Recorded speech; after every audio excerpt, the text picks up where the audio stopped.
Ibadat itu pada semayang semata misalnya, sehingga kan kita menjadikan amal kerja buat kita setiap hari di pejabat kita, di tempat kerja kita dan sebagainya tu jadi amal yang sia-sia, rugilah kita.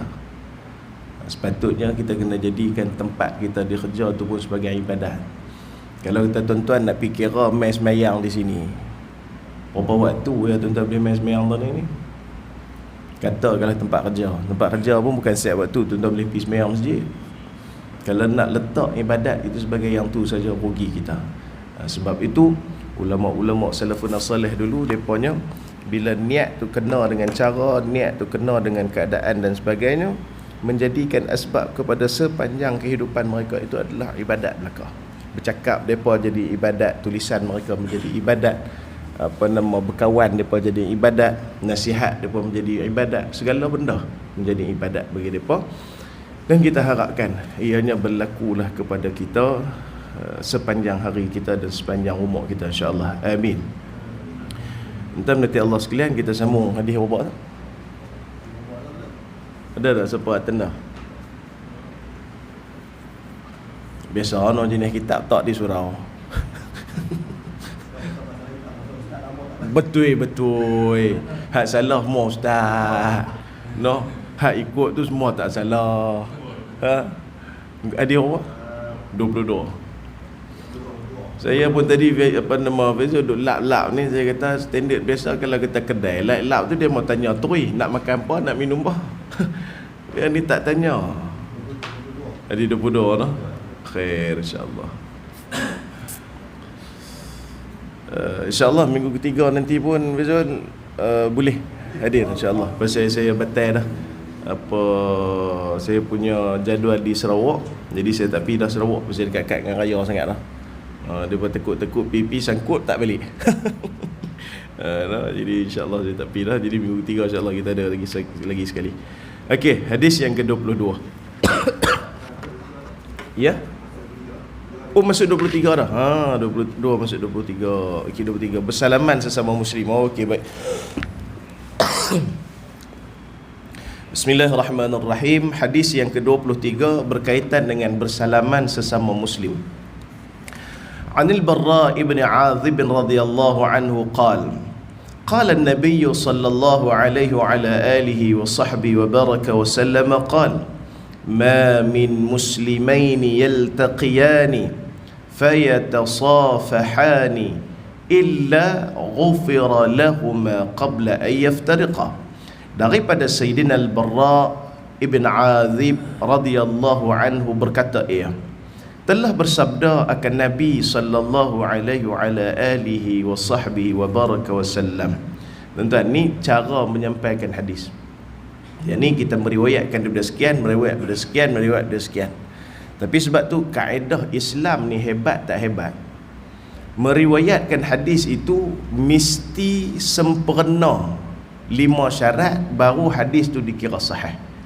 Dan kita kena faham tuan-tuan, hadis sahih ni bukan duduk tang kita, tapi duduk tang perawi hadis yang mana meriwayatkan hadis tersebut dan silsilahnya dan ikutannya tu.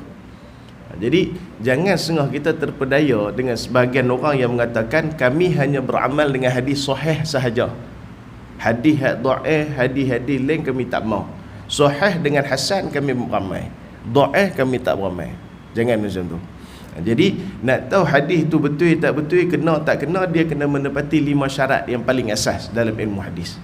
Sebab tu kalau kita hari ni tuan-tuan, minta maaf lah dengan keadaan kita hari ni, duk bawa cerita, tak payah orang ke 18, 19, 20, cukup orang ketiga aja, dah cukup dah berlari dah benda kita bawa. Bang Syed, abang kat saya, tolong Ustaz pergi beli Milo sekali dengan susu pekat tambah dengan jintan manis contoh. Sampai kat saya boleh gagah, sampai kat Fizul boleh gagah, lajak pergi sikit ya. Milo gula dengan adik manis. Tahu parit. Tu kalau kita hari ni. Sebab tu kalau tuan-tuan pergi ke program motivasi ke mana-mana ke, mereka akan berotok panjang, ni cerita sampai belakang. Tuan-tuan akan dengar cerita lagu mana. Dulu periwayatan hadis dia bukan lagu tu.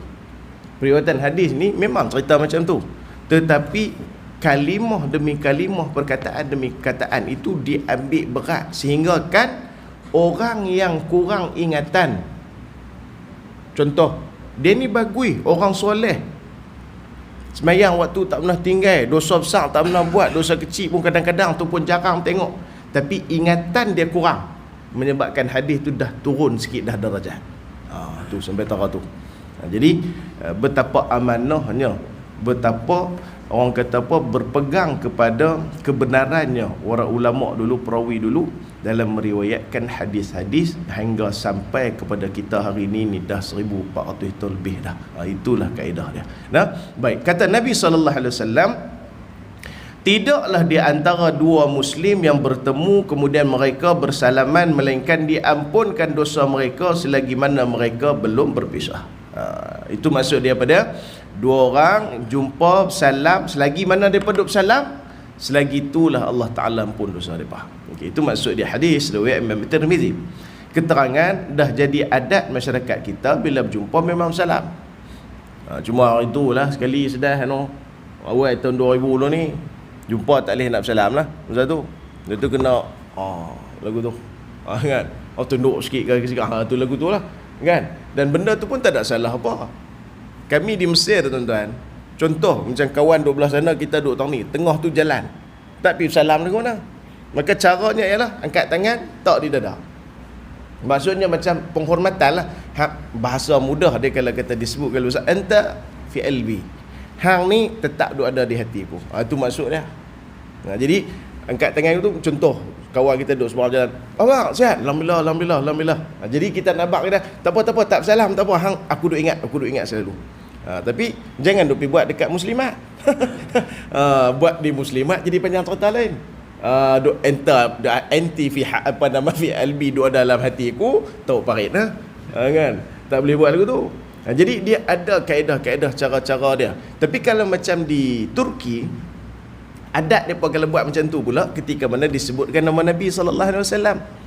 Bila mereka disebutkan nama Nabi SAW, sallallahu sallam alaih, ni maksud dia apa dia? Nabi yang sebut tadi ni duduk di hati kami. Tu sampai tara tu. Kita ni suasana lagu ni kita tak ada. Kita tak dibuat lagi. Contoh, kita buat program Mahabbatur Rasul, kasih Rasul, cinta Rasul. Hamai ni adalah paling ramai pun 5-6 ribu orang tu, habis ramai tu.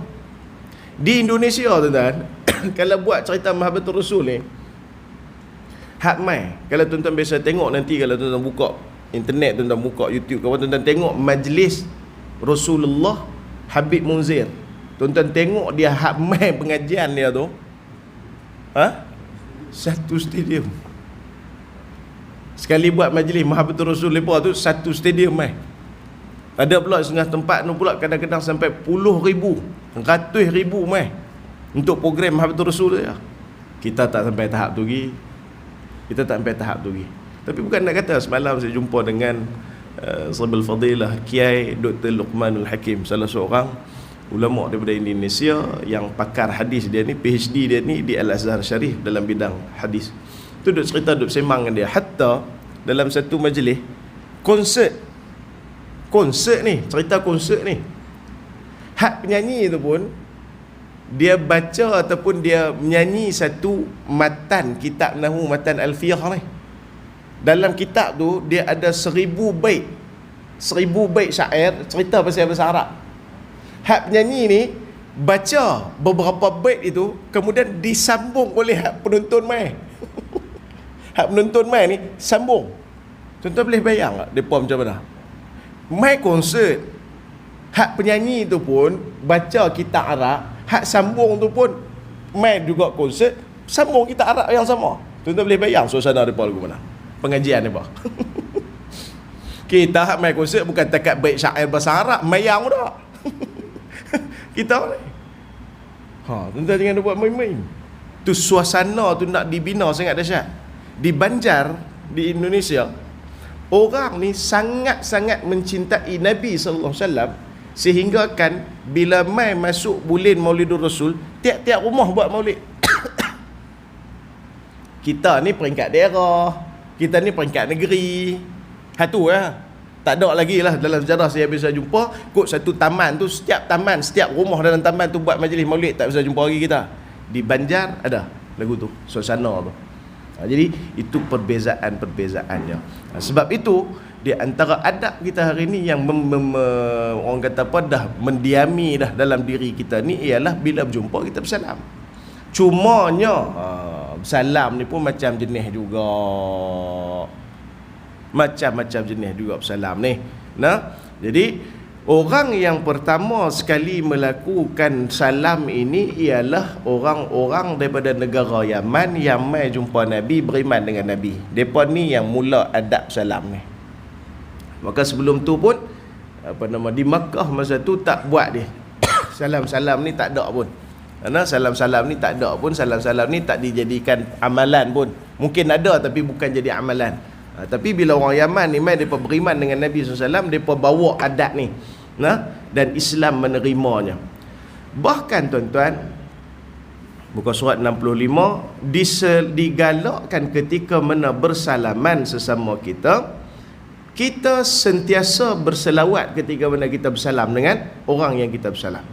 Tanda kita mengingati baginda Nabi SAW dan mengikuti pelakuan salafun salih. Di antaranya ialah diriwayatkan Sayyidina Anas bin Malik radhiyallahu anhu, "Ma min 'abdaini mutahabina fillah," wa fi riwayatin, "Ma min muslimaini yaltaqiyani fayatasafahani wa yusalliyani 'ala an-nabiy sallallahu alaihi wasallam illa lam yatafarraqa hatta yughfara lahumā dhunubahumā mā taqaddama minhā wa mā ta'akhkhar." Kata Nabi SAW, barang siapa yang berkasih sayang kerana Allah Ta'ala. Dan pada riwayat yang lain, tidaklah di antara dua Muslim yang bertemu kemudian saling bersalaman mereka, dan mereka berselawat ke atas Nabi SAW, melainkan mereka tidak terpisah sehingga diampunkan dosa mereka berdua daripada kesalahan yang telah lalu dan yang kemudian. Tu dia. Tuan-tuan, ini maksud dia di sini, benda ni di antara adab yang para sahabat dulu ajak, disebutkan dalam riwayat.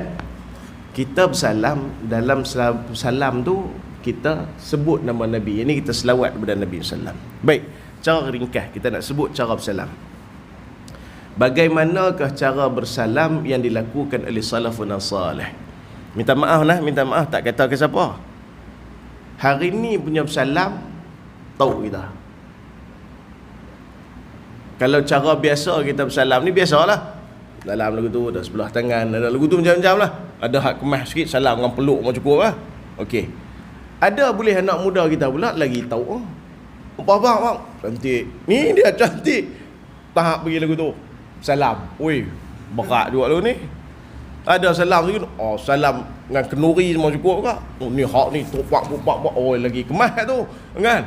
Kita duk kata, oi, salam ku celah mana ni? Tak tahulah aku ambil mengaji tak mana, saya tak mau kata apa lah kan. Tapi tak payah duk buat apalah. Hari ni semua orang tahu dah jenis tu. Tak payah duk bersalam dah lagu tu. Hari ni punya cerita, salam hak lagu mana hak patut kita buat hak ikut Nabi? Hak lagu mana? Okey. Jadi yang pertamanya, bersalam itu ketika mana kita berjumpa dan dimulakan dengan Assalamualaikum dulu. Itu afdalnya. Maksudnya, Assalamualaikum, Pak Abang. Macam tu. Bukan dah bersalam apa semua. Kalau nak keluar ni, Assalamualaikum, tak ada rilu lah. Tak. Bagi salam dulu, baru bersalam. Bersalam ni pula, afdalnya, eloknya, tangan kita ni, tangan kanan kita ni, perut tangan kanan kita kena dengan tangan kanan dia. Tangan kanan dia. Dan belakang kita ni pergi lapik duk lagu tu, dia pun pergi lapik duk lagu tu punya ni. Mata kita melihat kepada mata dia. Itu yang elok. Dan paling kurang bersalam itu dengan sebelah tangan, dalam keadaan tak lagu tu juga, dan kita melihat akan dia dengan mata kita melihat kepada mata dia. Itu di antara cara yang bagus. Lagi adab ketika mana bersalam ialah seperti mana hadis Nabi SAW, mulakan bersalam tersebut kalau boleh biar bersalam tu dalam keadaan lama sikit daripada kita selalunya kebiasaan buat. Ambil manfaat daripada hadis ni. Misalan, Mas Abzul, kita ni selalu buat siapa dah. Selalunya macam tu je kita. Nanti nanti kita jumpa lagi macam mana. Selalunya kita macam tu. Tapi maka yang sehabis baiknya, disebutkan oleh Nabi ini, dia akan diampun dosa mereka selagi mana mereka duduk bersalam tu. Maksudnya panjangkan sikit adat bersalaman itu ketika mana kita dengan orang lain. Ini kalau biasalah, kalau kita buat dengan orang tak biasa beramai, dia jadi pelik pula lah kan. Duk ni amboi lama tak jumpa anak Lama tak mai. amboi ni kan cantik mak. Jadi pelik lah. Kawan tu pun duk pegang, geli-geleman kat aku ni kan. Main dia buat salah, duk pegang lagu tu. Jadi macam mana? Tinggal balik amboi cara nak buka besar kan. Jadi macam mana hak elok tu? Maksudnya kita, Assalamualaikum baba. Okey. Sambil kita duk cakap, duk tengok dia tu, tangan ni masih duk salam ke. Dengan kadar kebiasaan kita tanya habang apa boleh kurang sikit, lepas tu baru ni. Janganlah sampai duk pibuh bang sikit sampai 4 jam. Kan? Mentang-mentang main sorak. Assalamualaikum babang lu mana ni main duk tang ni lah kita ni pas semua kan apa cerita lama tak 4 jam. Tahu parit orang tua tu. Ni meleleh apa nama peluh ni. Dia kadarnya kita panjangkan sikit seperti biasa agar kita ni lebih lama tempoh itu diampunkan oleh Allah Taala. Cukup sekadar kita salam, bagi salam, tanya habaq sikit lebih kurang dalam 30-20 second sudah. Okey, lama-lama tu channel ni kita jumpa insya-Allah nak cantik. Sudah. Okey. Jadi jangan macam biasa kita, yalah kalau macam kita sambil-sambil berjalan sambil main ni tak apalah kita ni. Tapi dah memang kita duk jumpa dengan dia, memang jumpa dengan dia dan masa ada panjangkan sikit bersalaman itu, maka sepanjang tempoh bersalaman itu dia diampunkan oleh Allah Subhanahu Wa Taala. Yang ketiga, sunnahnya ialah ketika mana kita bersalam, kita mengucapkan selawat kepada Nabi sallallahu alaihi wasallam. Dan yang ni diamalkan orang tua-tua kita dulu. Dan orang-orang budak-budak muda hari ni tak beramai dah tu. Apa dia? Allah salli ala sayyidina Muhammad. Kan? Apa ya pandang tu? Bangki pula. Kopi cucur. Bangki dia pergi kata PM tu. Tak mau sebut panjang tu pasal ada live. Kan? Tak kira lah lagu mana pun bersalam. Tapi kita bersalam itu kalau boleh dalam keadaan kita ucap nama Nabi sallallahu alaihi wasallam. Allahumma salli ala sayyidina Muhammad. Kan orang tua-tua dulu tuan perasan. Orang tua-tua dulu salam semua macam tu. Al-Abulabi panjang cerita. Hak tu jangan duk buat. Assalamualaikum kan. Ni kami main ni ada hajat Allahumma salli ala sayyidina Muhammad kan. Sungguhnya kami Allahumma salli ala sayyidina tu merap mah. Bercakap 2-3 petak Allahumma salli semua tu seperti talak pula dah main-main pula. Tak mau lagu tu. Maksudnya bersalaman itu setiap kali kita bersalaman Allahumma salli ala sayyidina Muhammad. Babak sihat alhamdulillah. Lama tak jumpa. Cantik mana puasa macam mana? Okey ke? Tak pernah jadi anggota Game Bersih Hitam lagi ke? Alhamdulillah ustaz tak pernah lagi. Sambil itu bersalaman itu berselawat kepada Nabi sallallahu alaihi wasallam. Dan jangan kita bersalaman dengan kita memalingkan muka kita daripada orang yang kita bersalam. Walaupun tidak disebutkan secara panjang lebar, tetapi adat kita mengatakan bahawasanya kalau salam tak perhati muka ataupun kalih bintang lain, itu menunjukkan bahawasanya kita salam dalam keadaan terpaksa. Jangan lagu tu. Dan orang pun boleh perhati, orang pun boleh perasan. Tu depa masalah tu. Dah ada pasal tu.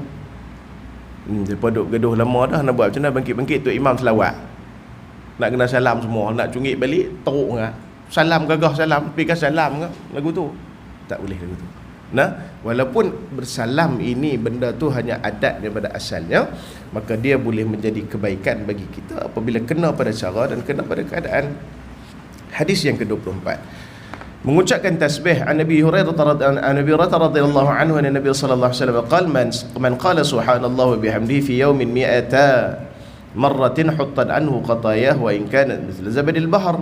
Daripada Sayyidina Abu Hurairah radhiyallahu anhu daripada Nabi sallallahu alaihi wasallam mengatakan bahwasanya bersabda, barang siapa yang mengucapkan subhanallah wa bihamdihi 100 kali setiap hari, maka akan diampunkan dosanya walaupun sebanyak buih di lautan. Tuan-tuan, dalam ni ada banyak sangat benda amalan yang kita buat. Dalam bulan Ramadan ni pilih satu sudah. Pilih satu sudah.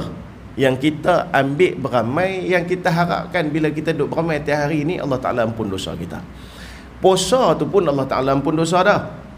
Tapi dengan banyak lagi ditambah amalan-amalan, 1-2 amalan walaupun tak banyak mana yang menyebabkan keampunan dosa itu berlaku, maka kemungkinan kita mengharapkan satu masa nanti apabila kita mati meninggal nanti ni, kita dalam keadaan keampunan dosa itu adalah secara total bagi kita. Tuan-tuan, keampunan ni mungkin kita rasa kecil, minta maaf cakap lah. Sampai ada di antara kita kadang-kadang hab cakap ni sampai terlepas cakap. Kita duk habang dah, berhentilah, tak usah duk buatlah benda-benda lagu ni, tak elok, tak baik, mohon nanti Allah Ta'ala marah. Dia balas mai kat kita, dia kata apa? Allah Ustaz, Allah Ta'ala tu Maha Pengampun. Kalau kata nak letak dalam neraka pun sat je kot. Amboi. Sat je kot. Dia bukan masalah sat je kot. Dia masalah hak paling ringan azab pun sampai mengelegak kepala otak. Takkanlah hak berat tu kita nak boleh hadap lagi. Hak ringan pun tak boleh pira. Sebab tu keampunan ni tuan-tuan, tambah-tambah macam kita. Hak duk mai semayang rokok sujud semayang sampai 20 rakaat, 8 rakaat. Dengar tazkirah, kuliah, buat amal ibadat ni cukup banyak. Tahu-tahu amal ibadat kita Allah Ta'ala tak terima, nak lempak kita masuk neraka, masa tu tuan-tuan nak kata apa? Ada orang semayang Allah Ta'ala tak terima. Ada, bersepah pun Allah Ta'ala tak terima. Ada orang sedekah Allah Ta'ala tak terima. Bersepah pun orang yang sedekah Allah Ta'ala tak terima. Buat haji Allah Ta'ala tak terima. Buat umrah, buat apa yang Allah Ta'ala tak terima. Terlalu banyak. Kita takut kita jadi lagu tu, duk ngadak depan Allah Ta'ala, tata Allah Ta'ala kata aku tak perhati langsung pun hang buat. Hang buat tak kena gaya, hang buat tak kena rukun, tak kena syarat, hang buat dalam keadaan riak, hang buat nak pujian orang, hang buat ni aku tak kelapak benda yang hang buat, maka hang masuk pipi neraka. Mampu kita. Masa tu keampunan itu paling utama hak kita harap. Ya Allah, aku dulu atas dunia biasa buat hak ni. Takkan tak kira pun ampun dosa sikit. Tuan-tuan. Sebab itu usahakan. Maka di antaranya ialah sentiasa kita zikir kepada Allah Ta'ala, seperti firman Allah Ta'ala, alladzina yazkuruna Allaha qiyaman wa qu'udan wa ala junubihim wa yatafakkuruna fi khalqis samawati wal ardi rabbana ma khalaqta hadza batilan subhanak faqina adzaban nar. Hadis ayat Quran ini di antara dalil yang digunakan ahli-ahli tariqah, yang mana mereka berzikir itu dalam keadaan yang macam-macam. Kalau tuan-tuan biasa pergi tengok geng-geng tasawuf, geng-geng berzikir ni, Allah dahsyat. Tuan-tuan setakat duk tengok apa nama tok imam hak di sini ni zikir la ilaha illallah, geleng kepala dahsyat tu, tuan-tuan berasa pelik sangat dah. Kan? La ilaha illallah, la ilaha. Tuan-tuan duk berasa ai sakan ni tok imam ni. Kan tok imam ni duk buat naik syekh hari ni. Tu pun tuan-tuan berasa oi dahsyat ni tok imam ni duk la ilaha, duk tasbih duk lagu tu kan. Tuan-tuan duk berasa pelik dah. Jangan pelik, itu biasa lah. Kalau tuan-tuan pergi di Mesir ataupun negara-negara yang mana ramainya geng-geng tasawuf ni, kumpulan-kumpulan tarekat tasawuf ni ada, tuan-tuan akan bubuh puak tu sesak terus. Saya pernah di Mesir tuan-tuan, masa tu malam nak sambut Idul Rasul ataupun malam-malam kebesaran lain lah. Masa tu saya tak ingat lah. Di Masjid Sayyidina Hussein ada lebih kurang 200 golongan geng-geng tarekat ni yang meraihkan perayaan tersebut. Hari Maulid Rasul ke saya tak ingat dah, saya ingat Rasul kot. Di masjid dan selepas sembahyang mereka duduk dalam kumpulan mereka masing-masing untuk mengamalkan zikir mereka sendiri-sendiri. Ada yang berzikir dalam keadaan berdiri, ada zikir dalam keadaan menari, ada zikir dalam keadaan duduk, cuma tak ada ahad barin. La ilaha, ni diri ni la ilaha illallah tu dia lah. Kita hadut Malaysia tak pernah tengok lagu tu. Masuk dengan puak tu tu dia lah. Sesat serata-rata. Kita tak pernah tengok. Dah kali bila rujuk tanya tok ni, oh syekh Arab di sana itu biasa. Itu ni sekian. Tarekat itu macam ni. Tarekah tu macam ni. Jadi ayat ni menceritakan hal tersebut. Maka di antara zikir yang digalakkan tu sentiasa kita lafazkan dalam lidah kita adalah kalimah tasbih seperti mana disebut dalam hadis di atas. Sebab tu tanda cintanya seseorang itu kepada siapa saja pun, maka akan banyak dia menyebut berkenaan dengan orang yang dia cinta. Itu biasa. Kita kasih kepada siapa, kita suka kepada siapa, anak-anak kita. Anak kita dalam ramai-ramai kita suka seorang, kerja dia sebut seorang tu. Kawan tu tak ada depan mata, anak-anak lain ada depan mata pun dia sebut ajuh tu. Allah, hampa balik buka puasa no tu dia lah, mak teringat sungguh kat bancik hang. Lah, ni anak-anak duk main ni penuh ni. Bancik hang pun bila nak balik tau. Allah, kuih ni kalau kata bancik hang beli cukup dia tahu ni tang mana kedai hak sedap ni. Nu anak hak beli tak pasal kecil hati. Faham tak tuan-tuan? Tu bahasa mudah dia tu. Pasal apa? Kasih sangat sehingga kan menyebut itu dalam banyak kali. Maka sebab itu ada yang disebut oleh sebagian ulama mengatakan bahawasanya kalau hang nak tahu kedudukan hang dengan Allah Ta'ala, hang tengok Allah Ta'ala sibukkan hang dengan benda apa. Contoh nah, kita nak tahu kita ni betul ke kita duk buat ni, betul ke kita ni Allah duk ingat Allah Ta'ala, betul ke keadaan kita ni sekian macam ni. Kata alim ulama, hang nak tahu Allah Ta'ala sayang ke hang ke tak, dia kata hang tengok Allah Ta'ala sibukkan hang dengan benda apa. Allah Ta'ala sibukkan hang dengan benda kerja yang halal, Allah suka ke hang. Allah Ta'ala sibukkan hang dengan sembahyang jemaah, Allah Ta'ala suka ke hang. Allah Ta'ala sibukkan hang dengan kerja amal, Allah Ta'ala suka ke hang. Allah Ta'ala sibukkan hang dengan benda-benda ibadat, benda-benda ma'ruf, benda-benda kebaikan, benda-benda yang bagi manfaat pada diri sendiri dan pada orang lain. Itu tanda Allah Ta'ala suka ke hang. Tapi kalau hang duk sibuk dengan yang duk pergi cari stok ketum tang mana, satu cara hang faham ambil lah kedudukan hang duk tang mana. Hang duk pergi kalut orang duk kalut duk berkenaan dengan duk pergi cegah orang buat benda jahat, hang pula duk pergi tahan orang duk buat jahat, hang sendiri hang tahulah kedudukan hang dengan Allah Ta'ala lagu mana. Bahasa mudah, kita tak kata depan-depan, tapi itulah hakikatnya. Saya nak jadi baik Ustaz, tapi buat guna kalut lah ni, duk kerja duk kutip duit di kedai-kedai. Amboi mana boleh duk buat kerja lagu tu.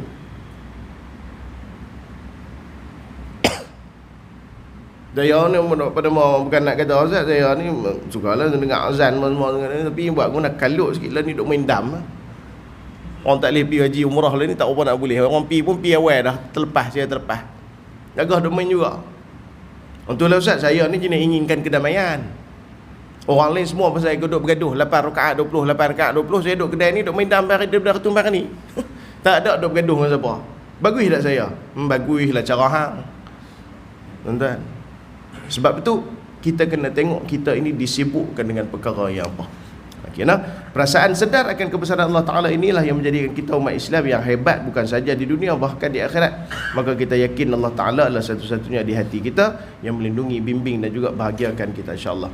Hadis yang ke-25, mengutip dan memakan makanan yang telah jatuh. Tuan-tuan, hak ni nak pesan mai tuan-tuan, kena ajak diri kita dan ajak anak-anak kita. Ni masa buka puasa, ni banyak kerap kita duk jumpa. Nah, apa dia?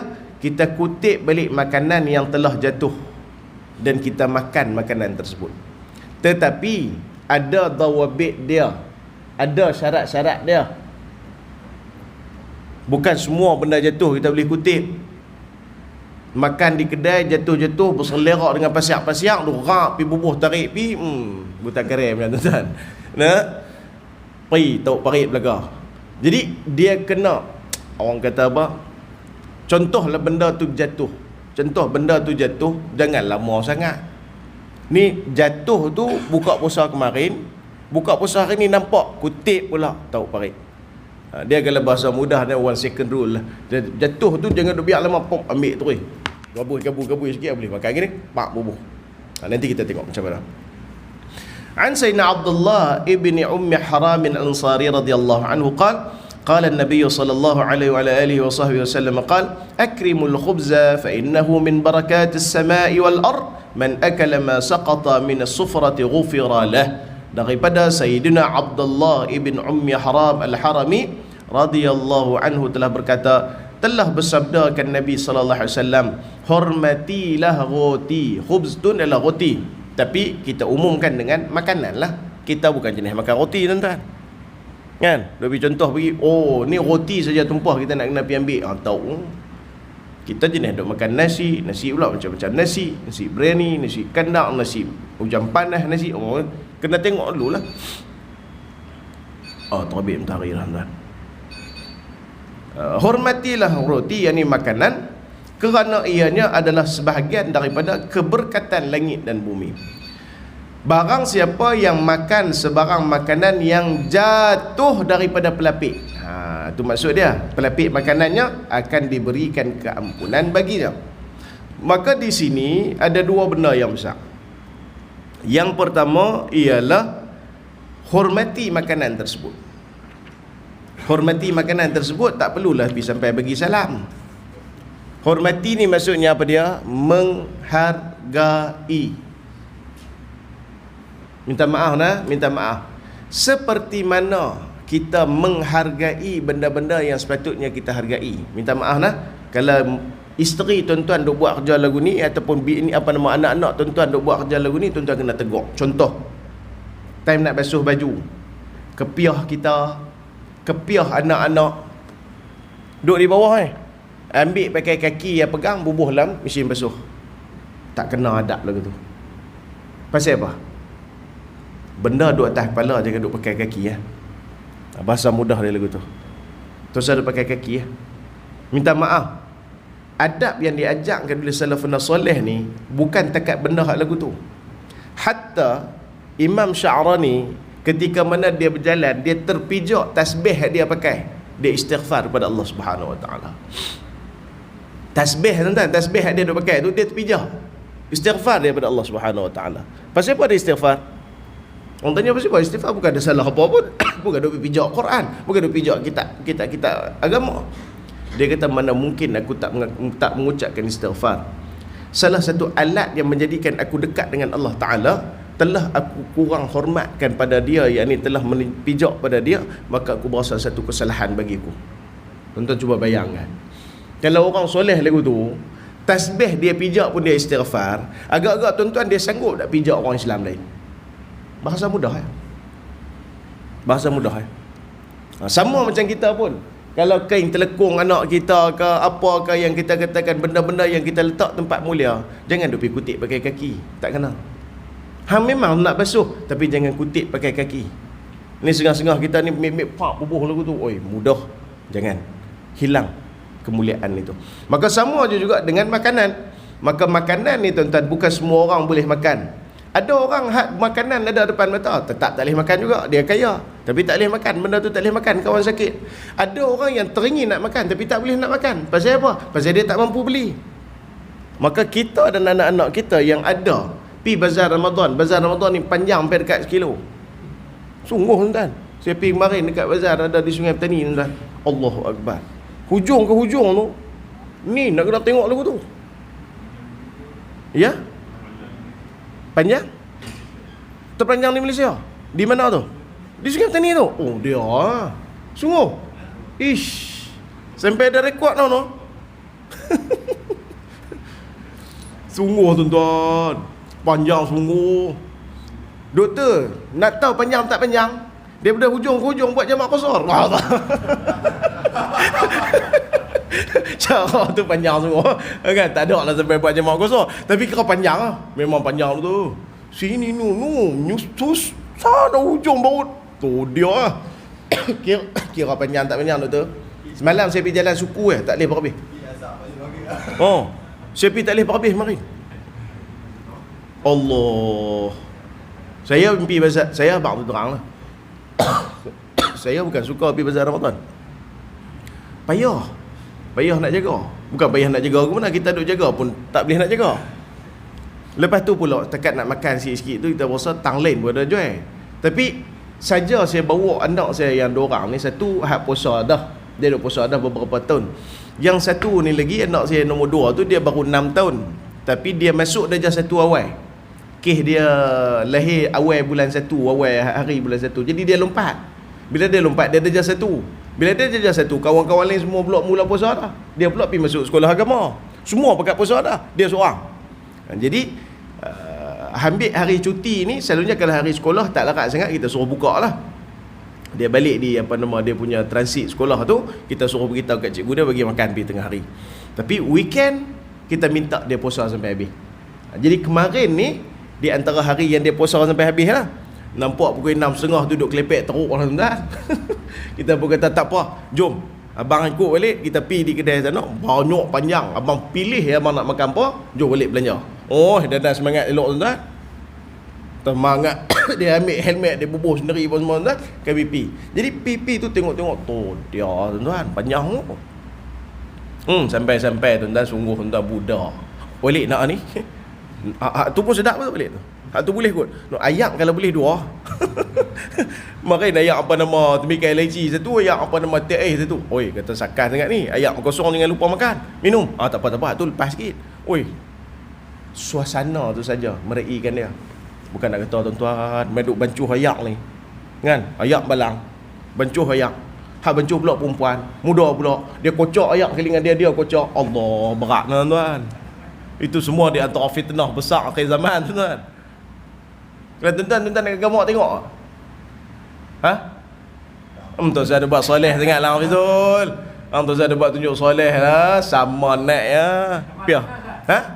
Ai cara tuan kerap Nabi ya. Tak sungguh. Kadang-kadang ni kita nak pesan juga orang orang hak berniaga ni pun, ha? Iman Nabi tengok masalah umat. Kan? Masalah umat kan. Banyak lagi masalah umat boleh pergi tengok kan. Tapi duk pilih pergi cari tu. Bukan saya nak pesan tuan-tuan. Kadang-kadang sensitiviti masyarakat kita hari ni, orang tak ambil berat benda tu. Berlaku benda-benda hak tak baik, orang salahkan yang melihat. Pasal apa tak salahkan benda orang yang nak tunjuk? Minta maaf dengan bahasa. Kadang-kadang kita ni puasa elok dah. Sepatutnya ada satu apa nama, orang kata apa, panduan pula kot, mungkin boleh dikeluarkan oleh majlis bandaraya ke apa-apa ke, seperti mana dikeluarkan pekeliling yang mana mesti menega lepas pukul 3. Faham tak kan? Kan menega-menega semua kena menega lepas pukul 3. Buat keluar pula satu lagi pekeliling bahawasanya sila mematuhi etika pemakaian yang bersesuaian. Apa salahnya? Ha? Macam mana? Peniaga tu kena pakai? Ya. Tutup aurat. Bukan kita suruh pakai jubah sampai duk kerah lagu tu tak buat apa. Nak suruh ajak orang main makan pun tak mau. Kau peniaga apa kau? Tak mau. Hang tengok sendiri lah aku buat apa. Bukan sampai tara. Tu Islam. Tuan-tuan, saya bukan nak kata, saya nampak mari ada seorang kak tua lah, berumur sikit, rasa kat 50 lebih ke ataupun dekat ni dah. Tuan-tuan, duk berniaga benda kecil ya. Tapi suara ni terpaksa keluar. Bang, tuan-tuan ni ni. Allah, kesiannya kita tengok. Saya ada seorang dekat taman saya tu. Kita jumpa, Assalamualaikum. Abang, oi, duk berniaga tang ni. Oh tu alhamdulillah Ustaz sihat alhamdulillah mama. Untunglah baru ni pun kawan saya tadi ni baru kawan kita lalu, tapi dia main lalu je lah. Kita faham lah. Bila dia kata main lalu je lah, kita faham lah bahawasanya apa dia. Kawan-kawan main, tapi tak beli pun. Kan? Tak beli pun. Dia tak habaq lah kata, nega hari ni teruk sikit lah Ustaz. Dia tak habaq lagu tu. Bila abang tahu tadi ada kawan-kawan kita main. Tapi main lalu, main tengok tu lah. Kita faham lah. Dah tu kita pun janganlah buat kerin sangat. Kan kita pun memang saya pun memang nak lalu juga. Lagi kawan tu duk sakit hati ya. Oh kalau aku tu mattress satu bah. Oh bak kata mattress satu ni dia punya kenyah. Kita pun bukan harap dia nak bagi pun. Kita pun tahu dia berniaga. Orang berniaga nak untung nak ni apa semua. Dia pun nak kena bayar tapak, dia pun nak ni. Support lah. Nah, tapi biar kena cara. Etika pakaian kita pi pun seronok. Tuan-tuan tahu tak? Pasal apa? Minta maaf lah, saya tak tahu lah tuan-tuan sekalian. Saya ni tak bawa anak pi pantai, tak bawa pi air terjun, satu kes dia. Pi di sana, duk peluk, duk cium sampai anak aku nak kena tutup pakai spek mata hitam gelap, bukan kelam terus ni. Ni apa cerita? Kita nak pi tempat lagu tu, nak seronok, tapi tak gamak bawa anak. Pasal apa? Walid, dia orang depa buat apa tu Walid? Saya nak kata apa? Takkan saya nak kata, oh mereka sedang bersenggama. Takkan nak kata lagu tu. Pergi jam. Sama juga bazar Ramadan. Raikan orang-orang yang berumur di antara kita yang pi kadang-kadang depa nak merasakan kenikmatan, nak rasakan suasana ni, tapi kita ni kadang-kadang hak berniaga. Tu tak kira lagi hak berniaga, kadang-kadang barang tak apa-apa. Ni karipat apa ni? Ni karipat daging. Balik-balik tengok bukan daging, angin. Angin tuan-tuan, karipat angin. Tulis siap-siap di situ karipat angin. Senang. Orang tak tertipu dengan hal tersebut. Tuan-tuan, inti sak ni tuan. Karipat sak ni, inti sak ni. Nak buat benda tambah ni. Ya, kita tahu kos orang hidup tinggi dan sebagainya, tapi biar padan dan ni tuan-tuan, rega ni tuan-tuan. Orang kita, makhluk Tuhan, orang kita, bangsa kita, jenis kita ni tuan-tuan. Hang tak mahal pun kalau kata benda tu sedap, kena elok. Bukan takat orang nak pergi beli, beratok pun orang sanggup. Betul tuan-tuan. Tapi kita hari ni, kita tak salahkan kepada mereka yang berniaga, tapi hak berniaga pun kena belajar lah sama, kena fikir sama. Kena fikir sama. Allah Akbar tuan-tuan, makan perak ni. Wih, gamak lah hak berniaga pun. Kan? Tu tak kira lagi. Nasi lemak tuan-tuan, saya biasa beli. Rega sampai RM1.5. Ikan bilis dah 3 ekor. Saya kata tu dia. Takkan ikan bilis ekor 5 bangut. Agak-agak lah. Janganlah zalim sangat. Tahu kata mahal pun, tapi biar padan dengan rega. Sebab itu benda tu kita nak kena jaga, benda tu kita nak perhati. Maka makanan yang kita beli banyak ni, kita beli kadang-kadang ambil tahu, ambil buang, ambil ni dan sebagainya. Tang mana nilai makanan itu di sisi kita. Sebab tu kita kena perhati bagi elok-elok. Dan sikit tuan-tuan, saya pun tak boleh ni kelas pengajian saya pukul 8.30. Tuan-tuan tolong doa lah. Saya duduk sama master tak habis lagi, tapi insya-Allah lah satu sem setengah lagi habis kot insya-Allah. Tolong doa lah nak mula menulis dah ni. Baik, antara nikmat yang terbesar dalam kehidupan kita adalah menikmati makanan. Boleh makan ni besar rahmat dah. Daripada duk bubuh susu kat hidung, jam kita. Boleh makan ni pun tak tahu mana pun besar rahmat dah. Cukur banyak-banyak. Maka tiada sesiapa pun yang akan menolak untuk mengecapi nikmat ni, hingga kan ada yang sepanjang harinya hanya difikirkan untuk apa yang nak makan. Memang sok ni, lepas sok ni tuan-tuan, bini boleh tanya dah, abang nak buka puasa apa malam ni? Tu dia lah. Baru lepas sok tanya dah, abang nak buka puasa apa malam ni? Sat lah dulu. Dah lah duk baca Quran 560 ayat sat. Ni tanya siap dah. Itu kita. Namun yang menjadi keistimewaan dalam Islam ialah Islam mengajarkan sendiri bagaimana kita menghargai makanan itu sendiri. Bukannya semata-mata bagaimana cara makan. Yang ni bagaimana mendapatkan makanan. Bukan setakat kena cari yang halal. Bahkan nak makan tu pun diajar oleh syariat kita. Muka surat 69. Maka sangat besar bezanya seorang yang melihat rezeki itu dengan usahanya sendiri dengan sesuatu yang diberikan oleh Allah Ta'ala.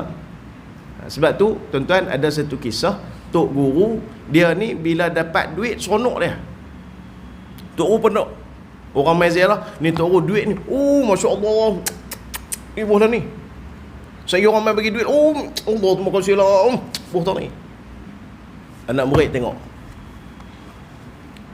pergi jumpa Tok Guru, minta maaf cakap, Tok Guru duk mengajak kami kitab tasawuf, kitab nu sekian-sekian, hak ni kena zuhud dengan dunia, kena ni apa semua. Tengok-tengok Tok Guru pun duk kelapak duit dia. Anak murid dia buat cengeng tak tahu. Tok Guru dia panggil hamai sini, Zat. Awak ingat, aku ingat hidup aku ni dengan duit mereka. Awak Tok Guru tahu tu, selama ni aku hidup pun aku tak pernah menagih dengan orang, aku tak pernah minta simpati daripada orang. Kesemuanya adalah apa yang aku usahakan dan dikurniakan oleh Allah Ta'ala atas takdir rezekinya. Sebab Tok Guru cium duit, aku melihat bahawasanya duit ataupun rezeki yang diberikan itu bukan daripada dia, bahkan daripada Allah Ta'ala. Yang bagi itu dia hanya wasilah saja, dia hanya orang tengah saja. Rezeki aku ni Allah Ta'ala dah tetap dah, aku dapat sekian. Mai daripada mana? Dia saja jadi pengantar, bukan dia yang bagi rezeki aku. Maka aku cium itu kerana aku menghargai ini adalah pemberian Allah Ta'ala, bukannya pemberian daripada dia. Bahkan kalau tuan-tuan tengok salafun salih, apabila kena musibah, syukur dia. Kena ujian ni, kena musibah ni, boleh duduk senyum lagi tambah. Pasal apa Ustaz? Tara ni pun boleh duduk senyum lagi. Hai, Allah Ta'ala bagi, takkan tak mau terima?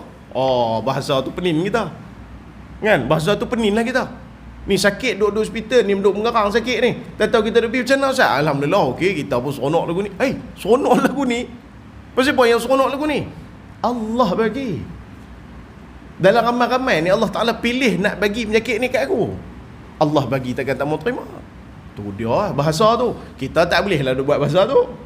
Kita ni kan kalau duk buat bahasa tu jadi serah melampau sangat pula dah. Pasal apa kena kencing maneh? Nak buat guna, kita memang duk makan maneh pun. Lepas tu Allah Ta'ala nak bagi, terima. Bukan jenis lagu tu. Tak boleh. Tapi bahasa yang digunakan oleh salafun salih itu lagu tu. Maka sehinggalah redha Allah Ta'ala itu mampu dikecapi melalui jalan makanan dan minuman ini. Kata Nabi SAW, maksudnya sungguhnya Allah Ta'ala meredai seorang hamba yang bila dia memakan sesuatu makanan, lalu dia puji Allah Ta'ala atas nikmat tersebut, atau dia minum satu minuman lalu dia muji Allah Ta'ala. Tuan-tuan, makan dan puji Allah Ta'ala, sebut Alhamdulillah saja pun menjadi asbab kepada Allah Ta'ala redakan kita.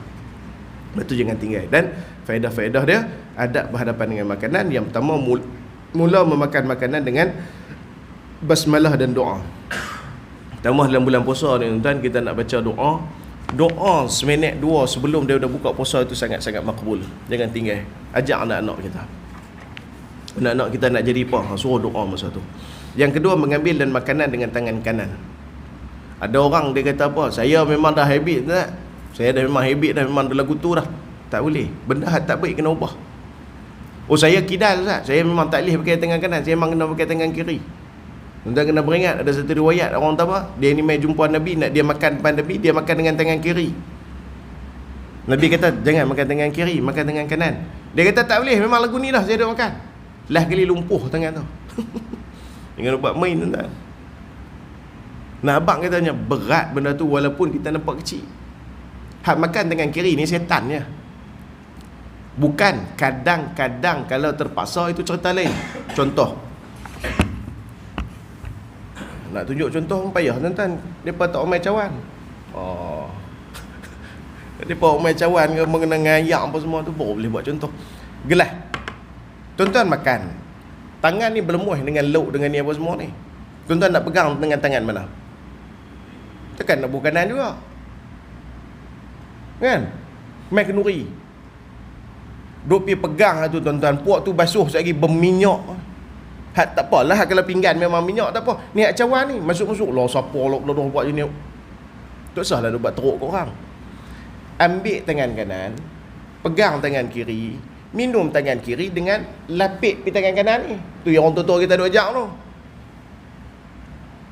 Taklah kotak cawan. Ini dah, ni dia punya duk buah kan. Tu tak kira keh duit apa nama apa lauk dengan tangan kanan dalam ni kenuri ni. Orang tak makan dalam tu.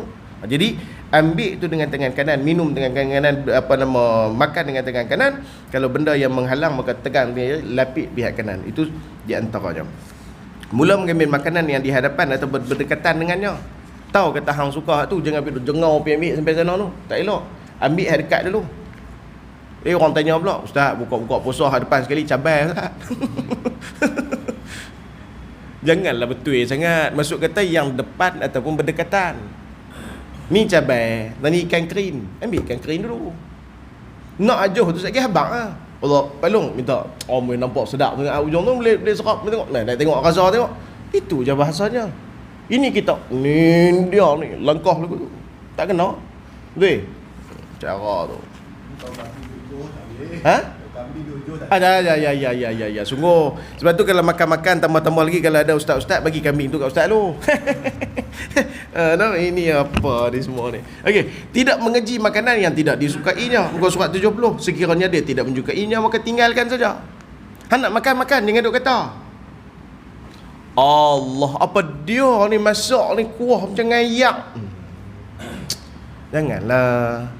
Han tak mau makan, han tinggal buang. Usahakan untuk menghabiskan makanan yang diambil serta mengutip makanan yang terjatuh dari pinggan dan dimakan kembali. Hadis ni cerita macam ni. Dia jatuh atas alah. Dia yang dikatakan sufrah tadi tu, alah makan. Pinggan jatuh atas alah.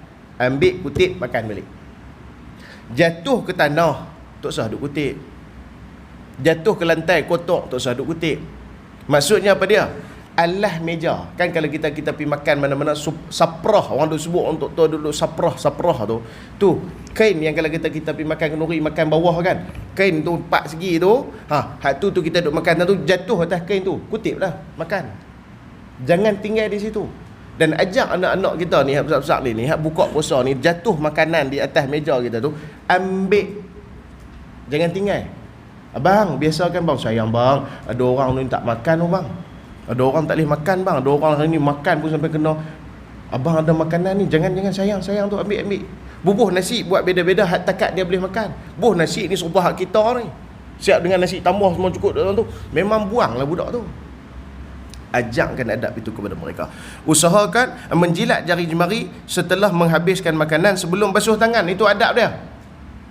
Kita habis makan, jilat jari. Jari siapa tuan-tuan? Jari jiran. Duk pergi hisap jari jiran mampu kan? Kita duk hisap dah jari kita ni. Hak sebelah dua lagi, bang pinjam jari bang. Nampak gaya macam ada kotak sikit, mana saya nak padan dengan jari kita je lah. Maka sebelum basuh, bukan lepas basuh. Habis-habis makan pun semua dah ni dah. Ni. Sikit je hujung ni dia. Kalau ada sikit-sikit tadi, ni lah. Lepas tu baru pergi basuh. Apa? Sebab kita nak menghabiskan sisa-sisa yang mungkin ada 1-2 biji nasi yang ada lagi, kita habiskan itu. Itu yang disebutkan kemungkinan di situ ada barakah. Kita tak tahu makanan ni semua berkat kan, disebutkan tadi barakah keberkatan langit dan bumi. Tapi berkat tu duduk tang mana? Mungkinlah nasi sebiji duduk di pinggan tu, hak tu yang berkat. Tuan-tuan, lah cerita. Saya biasa makan dengan guru saya, Syekh Muhammad Nuruddin. Kami duduk dalam satu saproh ni, satu tempat ni. Saya makan nasi Arab ni. Nasi Arab ni jatuh di, kan saya duduk ni, yang duduk macam ni tu kan. Bukan duduk sila ni, duduk yang kaki naik satu ni kan. Nasi Arab saya tu jatuh betul-betul depan kaki. Tuan-tuan tahu tak adab yang ditunjukkan oleh alim ulama ni? Dia ambil ni nasi yang duduk depan kaki ni, buh dalam mulut. Kita ni sampai, oi, apa dia ni? Dengan betul ni. Dia kata, Rusdan, habiskan benda yang ada dan yang jatuh daripada pinggan hang.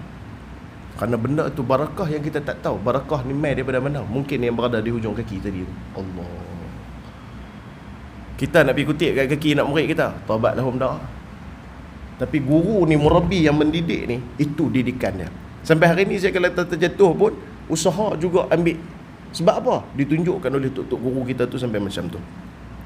Mengelakkan daripada makan makanan yang haram ataupun syubhah tidak berarti semada halal atau haram, kerana ianya punca tidak dimampukan segala doa. Wallahu alam. Hadis 26 kita sambung hari Sabtu minggu yang ketiga insya-Allah. Ada apa nak tanya? Tanda tuan-tuan hadis 26 tu.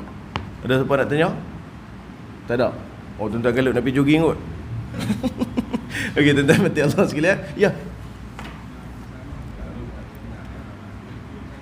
Ya.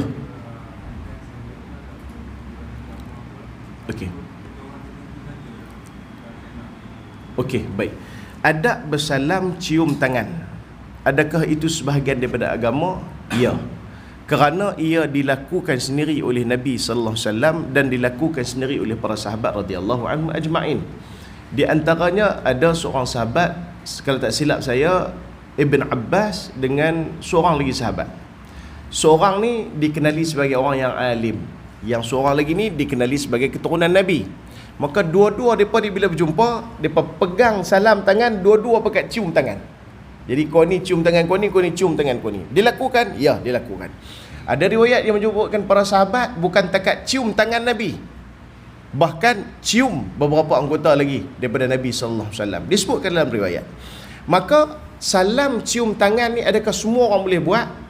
Tak juga.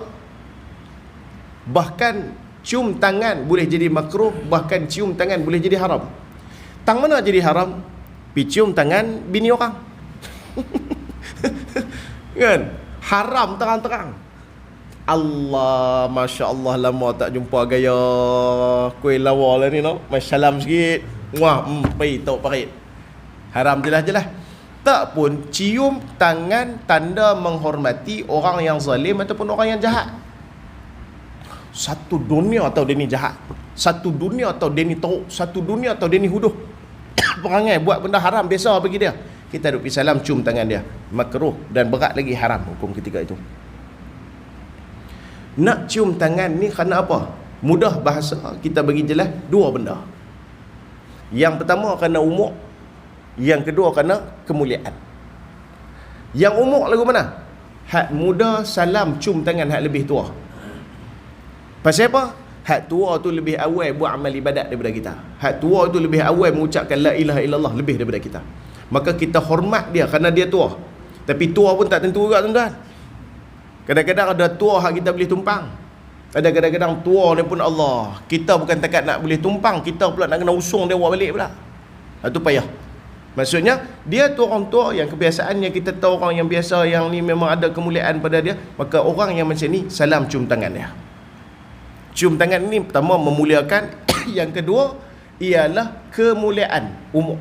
Yang pertama tadi umur, yang kedua adalah kemuliaan. Kemuliaan macam mana? Yang pertama adalah kemuliaan pada pangkat dan kedudukan. Contoh, dia ni orang yang dihormati, disebabkan kerana jasa dia. Jasa dia. Contoh, dia ni mungkin seorang bekas prajurit yang pernah terlibat dalam memerdekakan negara dan sebagainya. Dia ni ada jasa dia besar dalam negara kita. Maka kita pun salam cium tangan dia. Pak Abang, Tuan Haji, Pak Abang ni sihat ke, alhamdulillah. Sebab apa? Kemuliaan ni ada dia pada jasa dia ataupun kedudukan dia. Salam, cium tangan, saya tak ada masalah. Contoh kita dengan tuanku kita ke, sultan ke apakah yang ada kedudukan dia dimuliakan, bahkan dia adalah ketua agama dalam negara, itu tidak ada masalah. Yang keduanya adalah kemuliaan pada seseorang yang ada padanya kemuliaan-kemuliaan yang lain. Contohnya ilmu. Cikgu kita, tok guru kita, ustaz kita. Salah ke salah nak cium tangan? Tak salah. Bahkan kalau tuan-tuan tengok setengah-setengah pergi mengaji, mereka salam bukan dekat depan, belakang, depan pun mereka salam. Tak ni terus. Kita kata, "Ui, main dalil kok mana ni? Kuih sesat dah budak-budak ni, main hantar mengaji pondok rupanya kuih sesat." Tak ada tu sesat dah. Cium tangan belakang itu kebiasaan. Cium tangan depan ialah kita bersangka baik atas guru kita ni pernah bersalam tok guru lemak-lemak yang lebih terdahulu sebelumnya. Bahkan tangan dia ni tok guru kita sangka baik, selalu duk pegang Quran, selalu duk pegang tasbih, selalu duk buat benda-benda yang baik. Dia serupa bukan serupa kita. Tangan ni kiri kanan duk korek tidur. Dia mungkin ada kebaikan, maka kita cium ambil tumpang keberkatan, tidak ada masalah. Selagi mana tidak sampai kepada tahap memperagungkan sesuatu yang melebihi daripada hadnya, itu tidak boleh. Itu tidak boleh.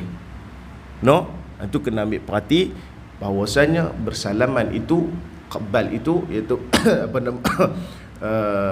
dianjurkan oleh syarak, memang asalnya bersyarak, cumanya dan la ifrat wala tafriq, jangan lebih sangat dan jangan kurang sangat. So, baik tuan-tuan, saya rasa cukup sekatuk dulu 7.43 lah. Tuan-tuan mati Allah sekalian, minta ampun dan maaf kalau ada salah silap terkasar bahasa. Sama-sama kita doa bukan moga-moga kita ni amal ibadat kita semuanya insya-Allah Allah Taala terima. Amin. Wassallallahu alaihi wasallam. Amin. Assalamualaikum warahmatullahi wabarakatuh.